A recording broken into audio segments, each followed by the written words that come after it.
Buenas noches, esta es una nueva edición de Rebeldes por Malvinas, el programa que hacemos nuestra operadora Dayana, que algún día la vamos a sacar en cámara, aunque ella no quiera, porque ningún operador quiere salir en cámara.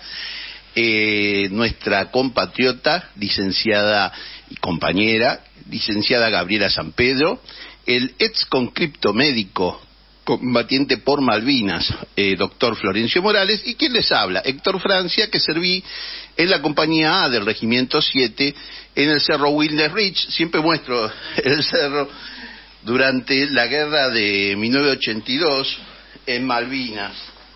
Bueno, ya lo mostré las últimas veces, así que lo dejamos para otro programa. Hoy el tema fundamental es obviamente el acto, manifestación a la que hemos ido todos los años, que es el Día por la Memoria, la Verdad y la Justicia, que es el 24 de marzo, recordando aquel 24 de marzo luctuoso de 1976, cuando comienza la dictadura cívico-militar o proceso de reorganización nacional, o, desde el punto de vista de la tipología política, el régimen de terrorismo de Estado. Yo me acuerdo, tenía 13 años en esa época, porque iba a cumplir 14, cumplo en septiembre, así que tenía 13 años y 6 meses. Y lamentablemente las palabras que había, los diálogos entre mis mayores, era como que esperaban que viniera una especie de Superman que pusiera orden. Pero lamentablemente los Supermanes que ponen orden en general se transforman en terribles monstruos. Y fue lo que pasó aquí. Tengo poco tiempo para hacer una crónica porque hoy tenemos obviamente la transmisión del partido de la selección, homenaje a la selección, que nos agrada a todos y que nos pone contentos, que haya por lo menos un acto de alegría entre compatriotas por ese triunfo deportivo. Siempre nos preguntamos, respecto de nuestra realidad, ¿cómo es esta realidad? ¿Por qué esto es así? Y eso nos lleva necesariamente a ver en la actualidad los restos o rasgos del pasado. Solamente a mercaderes criminales como los procambiemos y los libertarios se le puede ocurrir prescindir del pasado. ¿Por qué? ¿Por qué ellos prescinden del pasado, las oligarquías, en función de los imperios que nos dominan, que nos quieren reducir al coloniaje?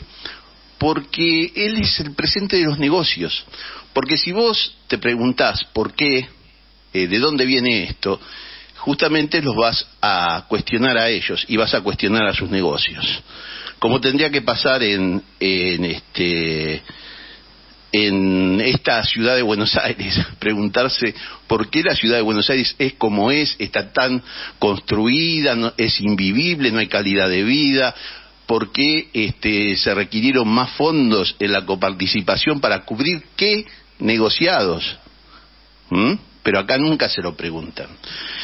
Bueno, y esto nos obliga poder explicar el Día por la Memoria, la Verdad y la Justicia, hacer una rápida síntesis. En general se ha utilizado una teoría falsa, como han sido muchas de las cosas que ha construido la dictadura cívico-militar y su pata civil, que hoy por hoy la representan políticamente los procambiemos y libertarios. Se creó la teoría falsa de los dos demonios. Había anarquía, los subversivos que parecían que eran una especie de marcianos, porque no hay nada mejor que ponerle un nombre de demonio, de monstruo, a algo que se quiere aniquilar. Fueron aniquilados justamente por la dictadura cívico-militar. Lo que pasa es que la realidad y la historia requiere de muchas más explicaciones. Horacio Berbisky, por ejemplo, siempre dice que la inflexión histórica que llevó a la dictadura cívico-militar comenzó con el bombardeo de Plaza de Mayo. Recordemos el bombardeo de Plaza de Mayo, el 16 de junio de 1955, que causó 308 muertos y 700 heridos. una violencia directa para que imponer los intereses de una minoría, que es la oligarquía local, relacionadas con el poder anglosajón y las finanzas internacionales, tal y como lo es hasta ahora. De allí en más vino la proscripción de Perón, en realidad la proscripción del peronismo, porque todo el movimiento estaba proscripto. Si ganaba alguna elección sin Perón, como pasó en los 60, luego eran anuladas las elecciones. Y fueron 17 años de lucha para volver a tener la posibilidad de elegir, como hoy por hoy tenemos el problema de la proscripción de Cristina, a través de un acto político que es una sentencia del lawfare o guerra jurídica. Llevaron 17 años de lucha de muchas generaciones de argentinos volver a poder elegir lo que cada uno quería.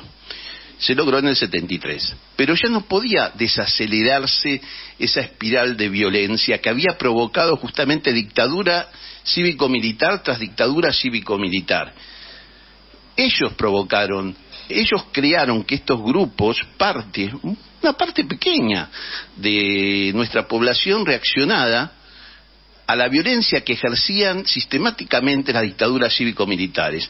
Entonces no vinieron primero los, entre comillas, subversivos y luego vino la dictadura. No, fueron dictaduras tras dictaduras que reemplazaban la voluntad de nuestro pueblo y fueron jóvenes que consideraron que esa circunstancia no daba para más y que había que cumplir con los objetivos no solamente de volver a la democracia, sino de hacerlo con justicia social.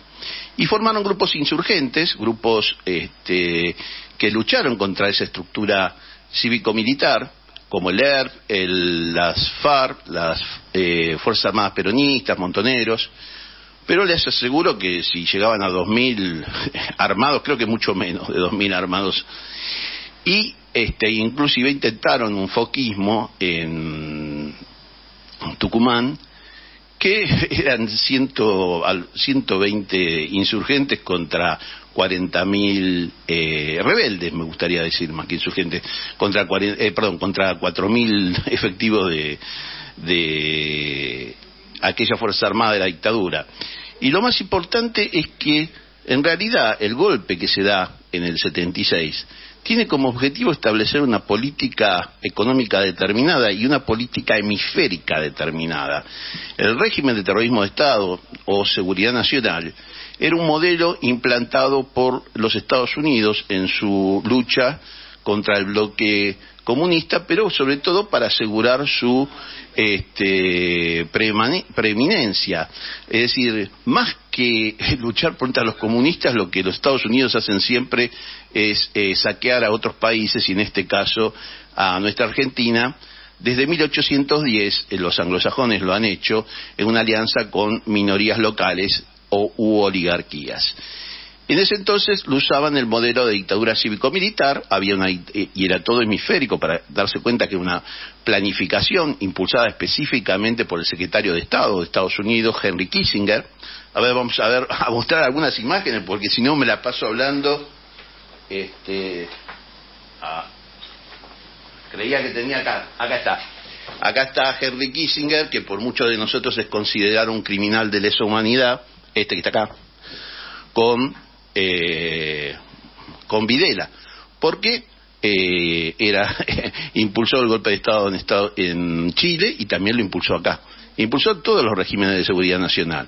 Después el Estado de Israel le agradeció que neutralizara a Egipto y le dieron el premio Nobel, algo que también ha sido muy cuestionado, el premio Nobel, porque ¿cómo podés, Kissinger, todavía está vivo el tipo ¿cómo podés darle el premio Nobel a un tipo que generó miles y miles de muertes en toda América Latina? Entonces, como digo, tal como hoy es el lawfare, en su momento fue la dictadura cívico-militar el modelo. ¿Y cómo funcionaba? Funcionaba a través del terror, es decir, que todos los ciudadanos supieran que si tenían una opinión propia o una opinión sobre la justicia social, todo lo que era justicia social estaba prohibido. Vieron que ahora se calienta, dice, no gano suficiente, hay marchas y demás. Bueno, ahí llegabas a decir que era injusto y te mataban, te secuestraban y te mataban. Y además era para destruir la resistencia a este modelo neoliberal, que trajo Martínez Dios con diversos negociados, con el negociado de la Ítalo, con el negociado de Papel Prensa, con el negociado de los Guggenheim, unos empresarios textiles que fueron secuestrados para hacer un negociado. Así eran los muchachos estos, el negociado patriótico era. Entre el 76 y el 83 el negociado patriótico. A la familia Topolansky también, Topolansky la secuestraron para quedarse con su industria química, secuestraban. Luego muchos grupos, ya en el gobierno democrático, quedaron pegados. El clan Pucho, por ejemplo, el padre estaba en ese tipo de prácticas de secuestro extorsivo. O sea que hay un latrocinio patriótico. Ni hablar, yo quiero dar la intervención a nuestro invitado hoy, Santiago Ali Brauchub, ni hablar de la violación patriótica. Por ejemplo, el Tigre Acosta. ¿Qué tipo de patriota era ese que violaba a las detenidas desaparecidas? ¿Que hay violación patriótica? No, eran los peores criminales y dejaron el país destruido, con una deuda externa aproximada a 45.000 millones de dólares, hambreado. Miren, les recomiendo una canción de Víctor Heredia, que es Estado de Situación, donde él explica con ciertas metáforas propias de la música cómo estaba la Argentina en 1983 luego de toda esa destrucción.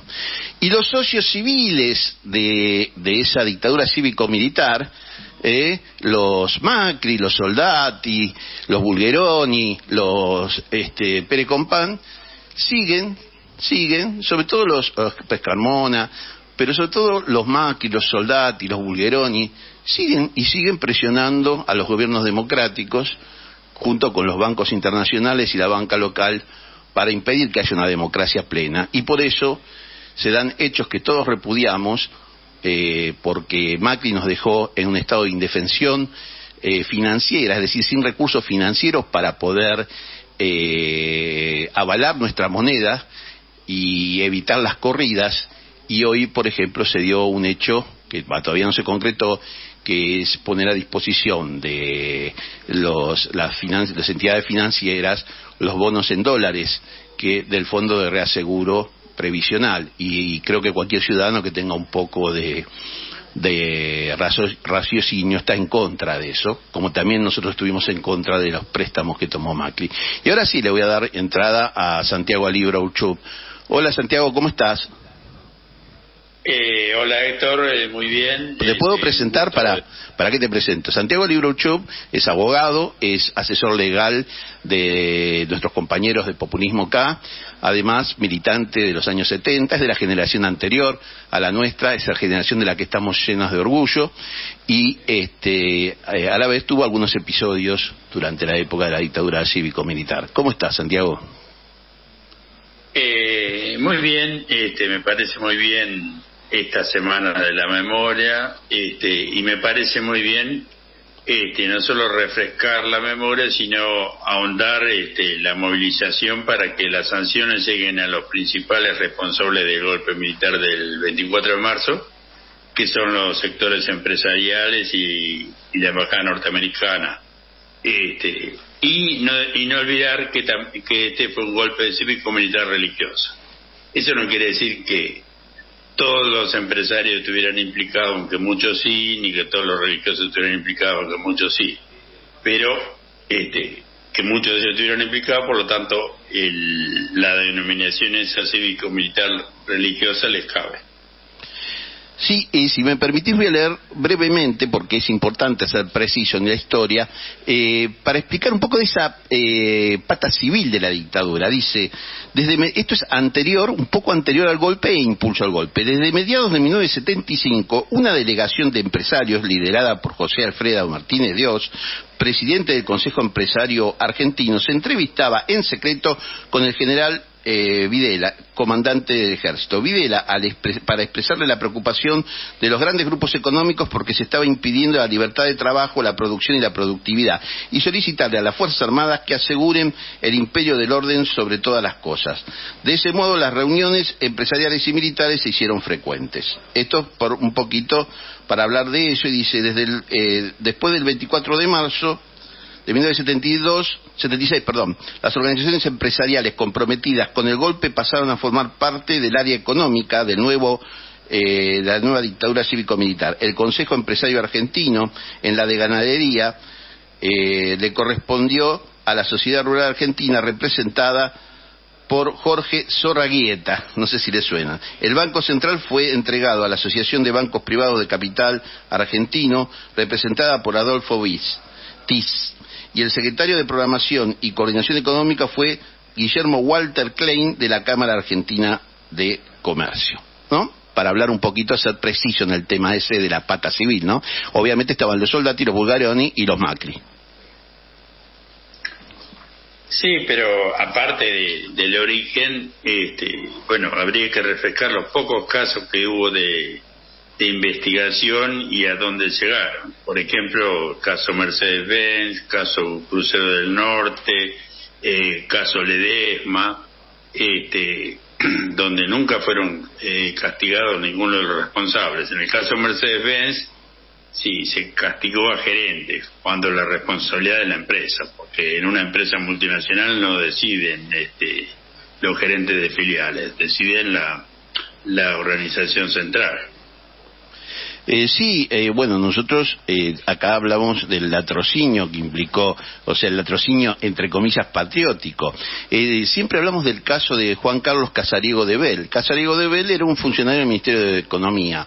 Él lo pusieron a cargo del tema de auditar la estatización de la Ítalo, y él se dio cuenta que la Ítalo estaba en ruinas, pero esa estatización involucraba un negociado de Martínez Dios, y al final terminaron pagando $394 millones, pero haber señalado eso le costó a Casariego de Bell ser desaparecido, ser secuestrado y asesinado en 1977. Qué patriotas, ¿no? Y sí. Hay que tener claro también el contexto internacional, ¿no? Aparte del predominio de la doctrina de la seguridad nacional, de que el mundo todavía está dividido en este y oeste, y existían los países, los líderes que se llamaban tercermundistas, bueno, hubo un desplazamiento mundial, pero se notó en Chile en el 73 y acá en el 76, un desplazamiento del estado de bienestar, y bueno, y el nacimiento como práctica política estatal del neoliberalismo. Sí, pero lo que pasa que acá hay una cuestión fundamental. Yo me acuerdo cuando yo era Colimba en el 81 y nos tenían siempre mirando hacia la población de La Plata, que eran nuestros compatriotas, como si fueran el enemigo. Pero más allá de eso, ellos siempre se ufanan de que lo hicieron por patriotismo. ¿Qué tipo de patriotismo es secuestrar a los Guggenheim para quedarse con el negociado textil que tenían con China? ¿Qué tipo de patriotismo es el de Macera secuestrando a empresarios para quedarse con tierras que les pertenecían? Distintos episodios que los tenemos acá, todos los datos, pero que bueno, debido a la brevedad por ahí no lo podemos comentar hoy. Podemos hacerlo quizás la semana que viene. Pero, o sea, así cometían terribles. El poder absoluto te permite cometer cualquier tipo de delito. Yo me acuerdo de una... Poder relativo. Tenían posibilidad de hacer sus negociados propios, pero lo central era un modelo de imperial oligárquico donde entre otras cosas, aparte de la cuestión del sistema financiero, estaba en lo laboral la restricción, la invalidación de gran parte de ella de la ley de contrato de trabajo, que tenía 2 años. Exacto. Y luego, y lo desaparecieron a Centeno, lo desaparecieron. Y a varios colegas en Mar del Plata. Sí, a varios, en la noche de las corbatas. Es decir, los objetivos centrales eran variar el modelo económico de un modelo que hoy, más precisamente, se lo llama de disputa, porque tampoco en ese momento existía una plena soberanía, estaba en disputa, y pasar a un régimen semicolonial que todavía padecemos a pesar de las disputas que se dieron esos 12 años y medio de 2003 a fines de 2015. Y lo que es central es determinar de que hubo periodos históricos en donde la Argentina disputó por su soberanía con potencias foráneas, se hacía al principio España, después Inglaterra, después Estados Unidos, y otros periodos donde estaba subordinada, como por ejemplo el momento actual. El momento actual es un momento de subordinación. Sí, sin duda alguna. Lo que caracteriza, si hablamos del proceso de reorganización nacional, es un nombre, reorganización nacional. ¿Qué trató de hacer? Toma el nombre del proceso de organización nacional, supuesto proceso de organización nacional. En realidad sí tiene algo de eso sobre modelos extranjeros y con alguna impronta local que hizo Roca y que termina en lo que se llama la Argentina del Centenario de 1910, que siempre reivindica la derecha argentina, que en realidad era una sociedad de inmigrantes donde ellos podían hacer lo que quisieran, y todos nuestros edificios públicos tan ricos y tan que demuestran en su arquitectura la fortuna que los forjó, era la fortuna de esa minoría. ¿Y qué querían hacer? En 1976 querían volver al país de 1910. ¿Cómo haces eso? Con sangre. Tenías que destruir al sindicalismo, tenías que destruir a los líderes políticos. Ahí estuve mostrando un par de imágenes, porque nosotros también salimos por YouTube, de Sorraguieta y Videla en la rural. Ahí lo aplaudían en esa época. Y también estuve mostrando imágenes de Ernestina Riera de Noble, que se quedó con papel prensa luego de que a Papaleo fueron, ¿cómo se llama?, torturados. Y ahí está, y está Grondona también, ¿no?, porque empezó su carrera en esa época, y esto es en el Mundial 78, y ahí la ven a Ernestina con Videla. Tratamos a nuestra manera, de ilustrar un poco la época. Y bueno, ese es el tema. Destruían el tejido social para poder volver hacia atrás. Si no, no se puede volver hacia atrás. Y en realidad no se puede volver hacia atrás. Por eso las masacres, por eso el desastre que dejaron, tierra arrasada. Después, yo me acuerdo del 83, yo estuve en las distintas manifestaciones para evitar la autoamnistía, porque bueno, habíamos vuelto de Malvinas y habíamos visto lo que era esas Fuerzas Armadas del pasado. Una cosa que quiero hablar con vos, Santiago, vos sabés que todavía las Fuerzas Armadas se basan en dos principios que podrían ser bien entendidos, pero ellos lo ven como algo mal entendido, que es la continuidad histórica. Una cosa es la continuidad histórica con las Fuerzas Armadas de San Martín, otra cosa es con las que pelearon contra los ingleses. No me refiero a las invasiones inglesas, sino a la guerra del litoral entre 1845 y 1850, 51. Y otra cosa es considerar que es necesaria la continuidad histórica con el terrorismo de Estado. No, eso se resuelve de una manera fundamental, diciendo este periodo lo abarcan los principios de memoria, verdad y justicia, y esas personas fueron el oprobio de las Fuerzas Armadas, de tal manera que no los podemos comparar ni con los antecesores, no me refiero a los golpistas, sino de San Martín, ni con las actuales Fuerzas Armadas. No es destruir el principio de continuidad histórica, sino decir que ese periodo fue un periodo que las Fuerzas Armadas de aquella época formaron parte del terrorismo de Estado. Y el otro es el de, ¿cómo se dice?, estos códigos de grupo, de cerrarse en torno a ciertos valores y apartarse de nuestra sociedad, ¿no? Eso tampoco es bueno. ¿Vos qué pensás? Bueno, lo que pasa es que el origen del Ejército Nacional, por llamarlo de alguna manera, que serían los de Belgrano primero y San Martín después, bueno, Castelli, que tuvo también intervención en la primera expedición al Alto Perú, era nutrido de de pueblo y era un ejército popular. El único ejemplo parecido ahora que se me ocurre en la Latinoamérica actual sería, bueno, el caso de Cuba por un lado y después por otro el caso de Venezuela. Existen las milicias populares. Entonces es difícil que el Estado, el ejército se enfrente al pueblo, porque en tanto existen las milicias, es como un nexo entre ejército y pueblo. Sí, sin duda alguna. Vos sabés que hablando con gente, lo hemos dicho varias veces acá, del Ministerio de Defensa, le dijimos, miren, ustedes cambian los planes de estudio, ustedes cambian o tratan de que los docentes tengan una conciencia democrática, pero si no cambian la plantilla, si no amplían la plantilla para que incluya argentinos de todas las clases, de todos los pensamientos, el resultado va a ser el mismo, porque son esas familias de la dictadura militar los que sostienen entre los militares la idea esa de la continuidad histórica con la dictadura cívico-militar y el espíritu de cuerpo malentendido. Esa era la palabra, espíritu de cuerpo malentendido. Sí, el tema sería el tema ahora, ¿cuál debiera ser el rol de las Fuerzas Armadas en la Argentina del 2023? ¿Cuál debiera ser la composición? ¿Cómo podría establecerse nexos o vínculos entre el ejército y el pueblo? Y otro tema, también, no es por hacer una defensa paritaria del sector militar, pero los salarios son muy bajos.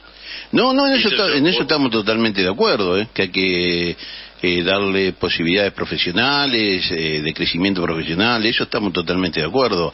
Y el objetivo está clarísimo, la defensa externa de nuestra nación argentina. Ese es el objetivo. Después podrá hacer alguna colaboración en actividades típicas civiles, pero es la defensa externa de nuestra nación argentina. Ese es el objetivo, a no perder de vista eso, eso de mandar, aunque sea desarmados, a Fuerzas Armadas a estar cerca de un conflicto de seguridad que debe ser visto por la fuerza de seguridad y por la justicia, como es los narcos de Rosario, es una locura, yo me opongo a eso, no sé qué pensás vos. Sí, de hecho las Fuerzas Armadas, la Fuerza Nacional vigente no tiene que intervenir en asuntos de seguridad. Eso es una cosa que habría que preservar y evitar caer en eso, porque el hecho de disfrazarlo un poco con actividades de arquitectura o de obras públicas a la participación de los militares, por empezar habría que ver qué capacidad tienen para hacer eso. Eso puede ser como una antesala de una participación más plena.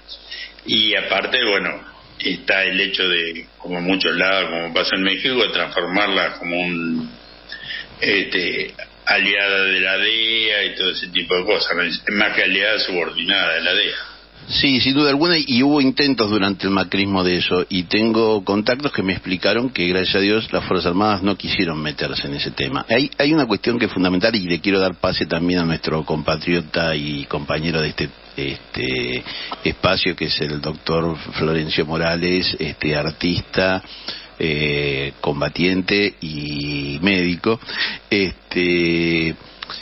No podemos permitir que nuestras Fuerzas Armadas vuelvan a involucrarse en temas de seguridad interior, y de ninguna manera pueden tomar doctrina militar extranjera. Esa fue la ruina de nuestra Argentina, y comenzó con la otra dictadura que siempre habla mi compañero, que fue la falsa dictadura de la Revolución Argentina, que fue inclusive la que generó el caldo de rebelión que luego siguieron los años posteriores, entre 1966 y 1973. Esa dictadura fue también fue asesina, no fue ninguna dicta blanda.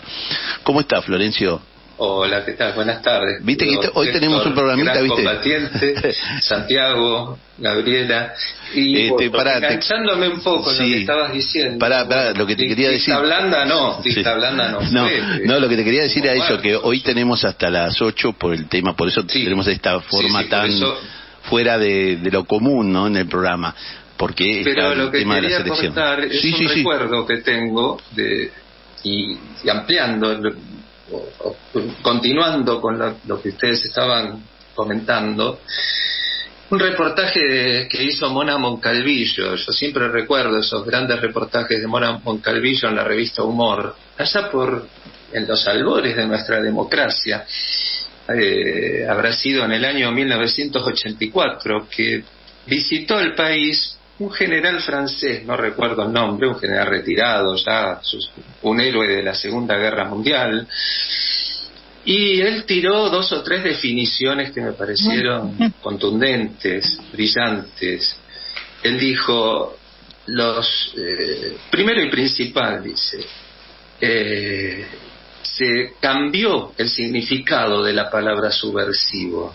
Los subversivos fueron ellos, porque ellos fueron los que, digamos, atentaron contra el orden constitucional. Además, ellos, como servidores del pueblo, que el pueblo paga sus impuestos para que los militares los defiendan, ellos atacaron a ese pueblo. Y él decía que aquel que hace un acto semejante en Francia, lo comparaban con el perro que muerde la mano del amo que le da de comer. Esa era la comparación que él decía, y que para él lo que habían hecho los militares, no solo argentinos, sino los chilenos, los brasileros, los uruguayos, los paraguayos, todos los militares de nuestra región, había sido un acto de felonía. Así, ese era el nombre que los franceses le daban a esto, ¿no? O sea, ir en contra de los intereses del pueblo, al pueblo que les da de comer con sus impuestos, y la obligación que tiene esas Fuerzas Armadas es la de defender a ese pueblo de un ataque exterior. Y haber utilizado un poder económico a las Fuerzas Armadas para una cuestión interna y fue darle a una banda de psicópatas bandera blanca, bandera libre, mejor dicho, para que hicieran lo que quisieran. Y ahí vemos los resultados. Está clarísimo. Yo siempre digo que hubo más de 30.000 desaparecidos, o por lo menos gente que estuvo detenida sin ninguna causa durante años. Si nos ponemos a hacer números, si la derecha quiere hacer números, bueno, empecemos, estamos dispuestos, Bueno, es muy difícil hacer números con un terrorismo de Estado, porque lo que caracteriza el terrorismo de Estado, y viene de un decreto de Hitler que se llama Noche y Niebla, es, lo decía el decreto, que los enemigos del nazismo, del Estado terrorista, tenían que ser desaparecidos en la noche y en la niebla, ¿no? Y eso fue lo que hacía la dictadura cívico-militar. Me llevaste al tema de las estadísticas sobre desaparecidos, que para mí es un tema verdaderamente, no sé si es relevante a nivel histórico como dato, pero a nivel político no cambia para nada la cosa. La comisión de... Sí, ya, y había en la dicta blanda, en la famosa dicta blanda también las hubo. La CONADEP estableció 8.961 casos. Luego, en la Secretaría de Derechos Humanos se hicieron 15.000 denuncias y un informe de agentes de la DINA chilena a los Estados Unidos que hablan de 22.000 desaparecidos, y los invito a buscar un video de Videla donde él también toma la frase de los 30.000 desaparecidos. Pero lo que pasa es que detrás de poner en cuestión, todos lo sabemos, la cifra de desaparecidos, lo que hay es negar el terrorismo de Estado. Eso es lo que quiere Macri, eso es lo que quiere la pata civil de la dictadura. Es exactamente lo que hace en España los seguidores del PP, el Partido Popular, los que tienen añoranzas del franquismo, que siguen diciendo que, bueno, si hubo 100.000 muertos entre muertos y desaparecidos de la guerra civil y en la posguerra, bueno, bien muertos están. Sí. Lo he escuchado, lo he visto en documentales, gente de la tal cárcel. cual, ¿no? Es tal cual, además te suben en TikTok, te suben un montón de esas. ¿Puedo leer una cosita? Sí, tenemos 20 minutos, pero dale, sí. Publicada por la Universidad Nacional Guillermo Brown de Adrogué. La dictadura militar en algunos números. Es breve esto, ¿eh? Dale nomás. Duró 2.818 días. Hubo 4 presidentes: Videla, Viola, Galtieri y Viñones. Yo no lo llamo agregó presidente. a la coste, entre Galtieri y Viñones, que duró unos días. Terroristas de Estado, no son presidentes. Todos terroristas de Estado. Pasaron 2 mundiales, 2 Juegos Olímpicos y 3 papas. Se cerraron 20.000 fábricas. Se abrieron 340 centros clandestinos de detención. La deuda externa se multiplicó por 6. La inflación acumulada durante el 76 hasta 1983 fue de, atención, agárrense, 517.000%. Sí. El billete de $1.000.000 es de 1980-81. Lo recuerdo. El Mundial de 1978 costó $500 millones. Mientras se desarrollaba el Mundial, desaparecieron 69 personas. 517. Se prohibieron más de 200 canciones de artistas argentinos y extranjeros. Más de 600 libros fueron prohibidos, entre ellos libros infantiles. Se prohibieron más de 200 películas extranjeras y 130 argentinas. Se cortaron o censuraron partes a cientos o miles de más. La pobreza aumentó del 4,4% en el 75 al 37,4% en el 83. Se enviaron 14.000 hombres a la guerra de Malvinas. Murieron 649 soldados y se han suicidado casi 400 en la posguerra. La dictadura disolvió el Congreso, prohibió sindicatos, cercenó la actividad de partidos políticos, se secuestró, torturó y desapareció a más de 30.000 personas. Solo 9.000 casos, acá redondearon la cifra que vos dijiste, fueron denunciados ante la CONADEP. 490 personas nacieron en cautiverio durante la dictadura militar. Solo se han recuperado alrededor de 132, si no me equivoco. Se calcula que 500.000 argentinos tuvieron que exiliarse voluntario o forzosamente durante la dictadura. El primer estado en reconocer a Jorge Rafael Videla como presidente fue Estados Unidos. El Fondo Monetario Internacional aprobó un crédito internacional de $110 millones el mismo día del golpe, aun cuando las nuevas autoridades no habían sido reconocidas por ningún país del mundo. Se estatizó la deuda privada de más de 70 grandes empresas, entre ellas Grupo Macri, Techint, Fiat, Ford, Citibank, IBM, Banco Francés. El monto alrededor de entre 22.000 y 24.000 millones de dólares, la mitad de la deuda que generó la dictadura. Memoria, verdad, justicia y soberanía, nunca más. Bueno, si yo tenía acá un montón de información para dar, la síntesis que hiciste fue fabulosa, te la agradezco como forma parte de esta producción, te agradezco porque pusiste todo lo que había que poner. Y yo antes, porque quiero hablar con Gabriela y con Santiago, nos queda poquito tiempo, 18 minutos. Santiago, mirá lo que te voy a llamar, mirá cómo se repiten algunas cosas, Santiago. Mirate esto.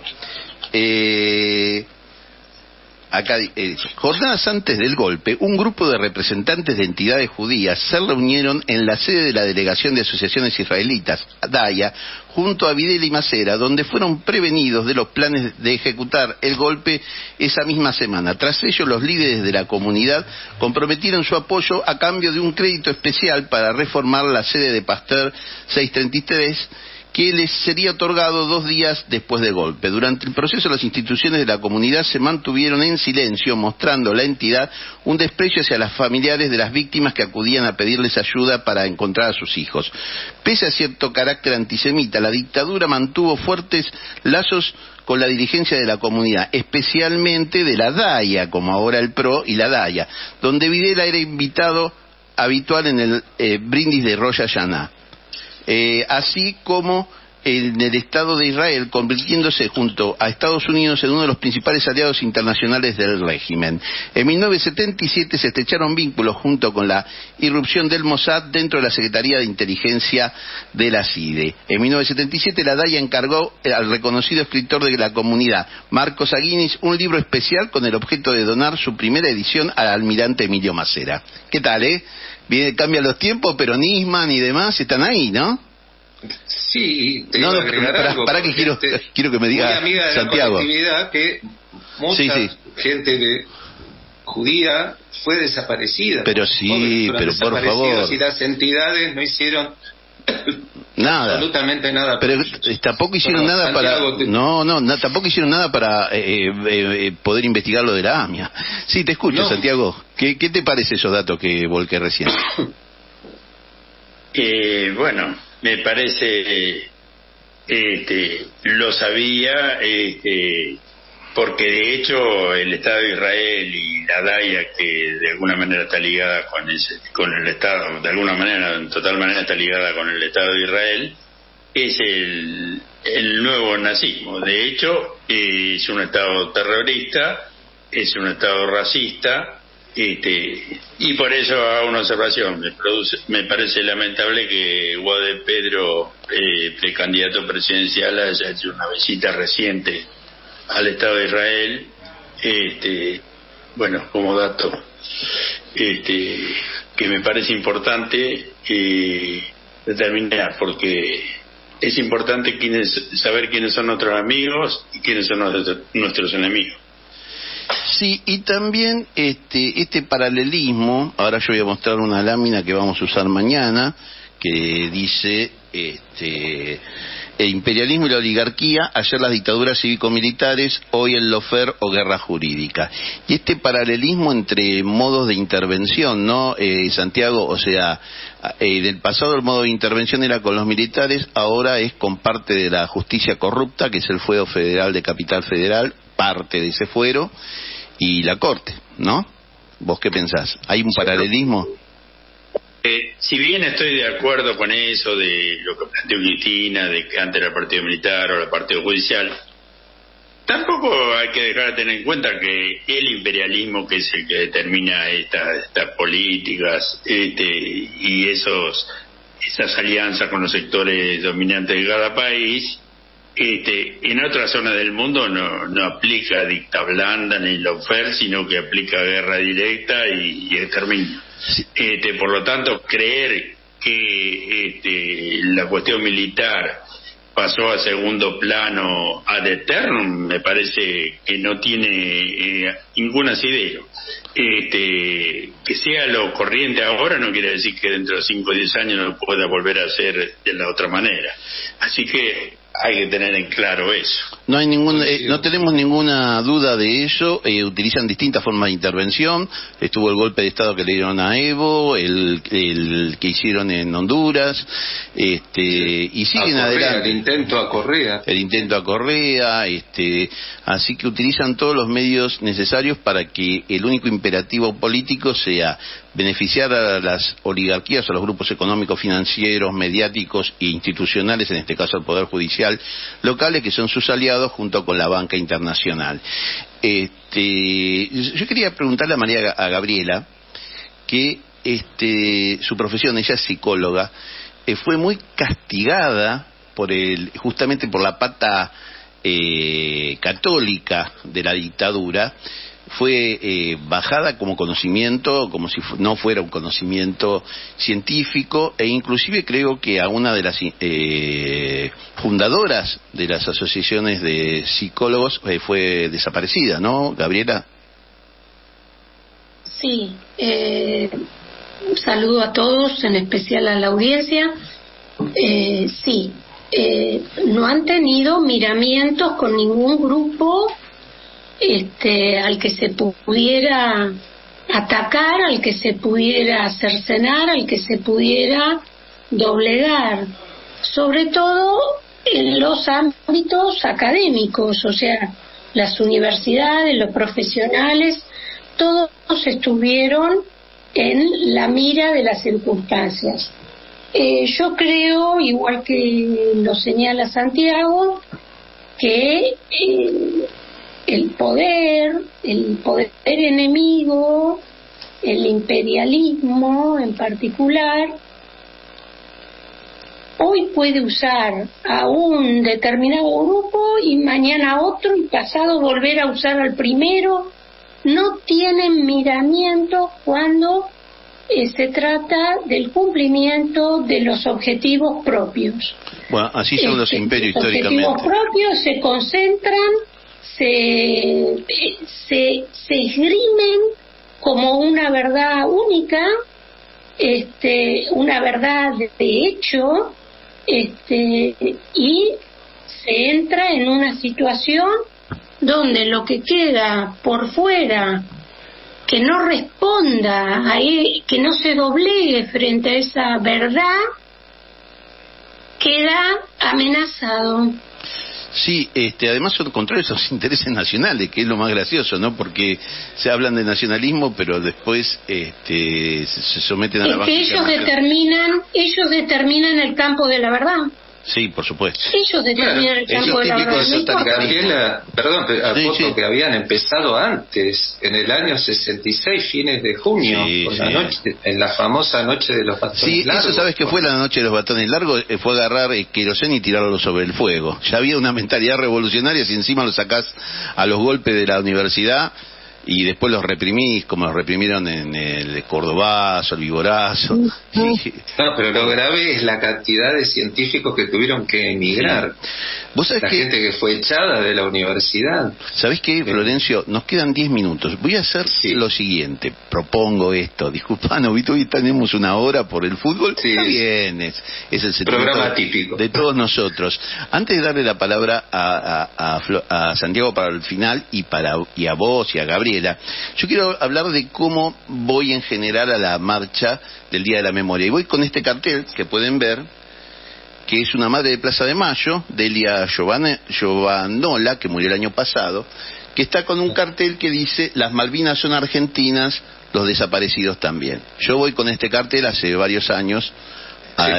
Yo soy veterano de guerra y encontré en este cartel esa continuidad entre las generaciones anteriores a las que nos tocó ir a la guerra. Y cuenta esta madre de Plaza de Mayo, cuyo hijo desaparecieron, era bibliotecaria, dice: cuando estábamos en plena guerra de Malvinas había muchos fotógrafos extranjeros que venían a documentar el conflicto y de paso se arrimaban a la Plaza de Mayo, pero era todo silencio. Yo vivo en Ballester y para ir a la plaza tenía que hacer un largo recorrido. El jueves anterior al de la foto, cuando estábamos haciendo la ronda, veo que había muchos fotógrafos extranjeros. Ellos sacan fotos en silencio al azar.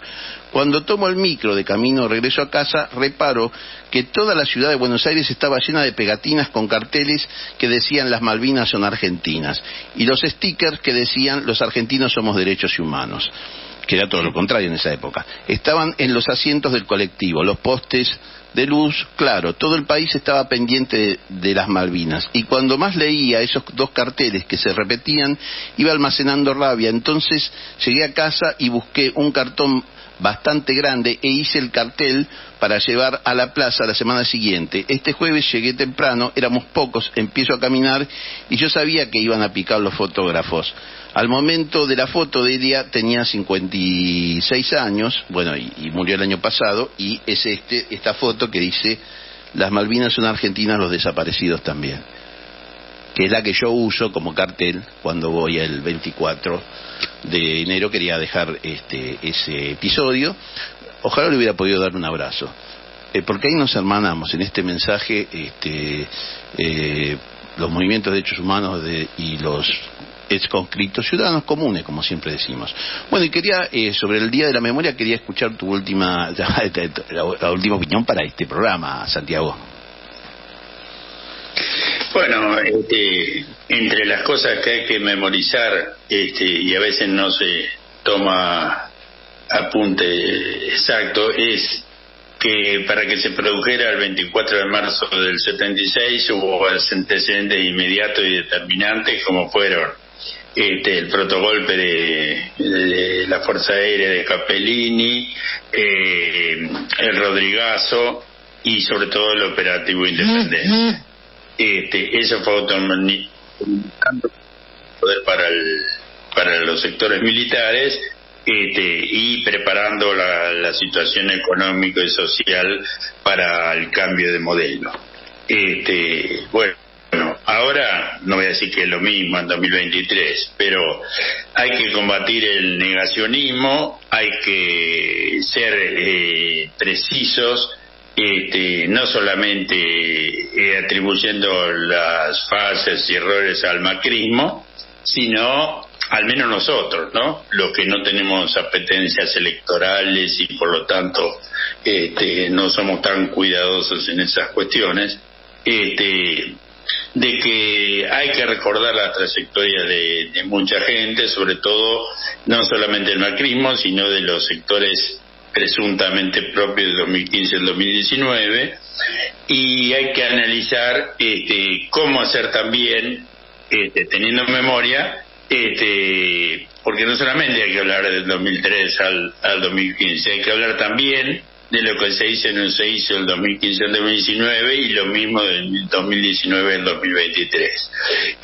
Hablando de los temas de la soberanía, como es el de las Malvinas, que por ahí es el central, pero hemos compartido luchas, el tema del Paraná, del lago Escondido, del litio, de las apetencias por el agua, el petróleo y el gas, y tener en claro que para mejorar la situación de la gente, para que haya justicia social, tiene que haber independencia, y para que haya independencia tenemos que salir de la subordinación, tenemos que decolonizarnos, como dice, y eso requiere precisiones y requiere mucha menos moderación de la que impera. Y por último, si hablamos de la memoria, tenemos que memorizar quién fue Sergio Massa. Yo estoy en desacuerdo con ese endiosamiento y plantear que todo lo que hace está bien, porque para nada está bien, y porque desconfío plenamente de un agente imperial. Lo quería plantear porque, a pesar de que lo defiendan muchos y algunos de ellos que me merecen respeto, no estoy de acuerdo para nada con ese rol central que se le dan. Es algo similar a ahí principio de los 2000. Perfecto. Justo nos quedan 4 minutos, compañeros. A Gabriela, vamos a pasar el tema de que eligió Florencio para cerrar este programa.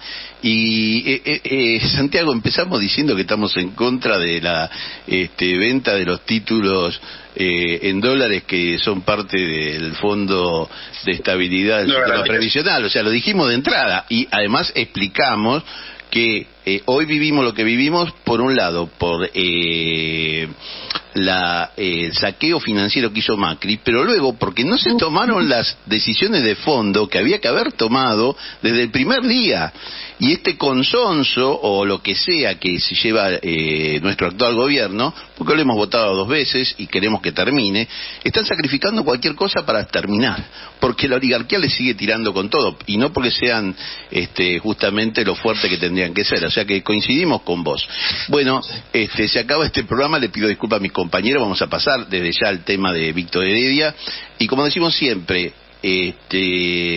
hay una ceremonia pública, la que sea, y hablan a los políticos nacionales, provinciales, municipales, a los artistas, a los empresarios, y después dicen señoras y señores.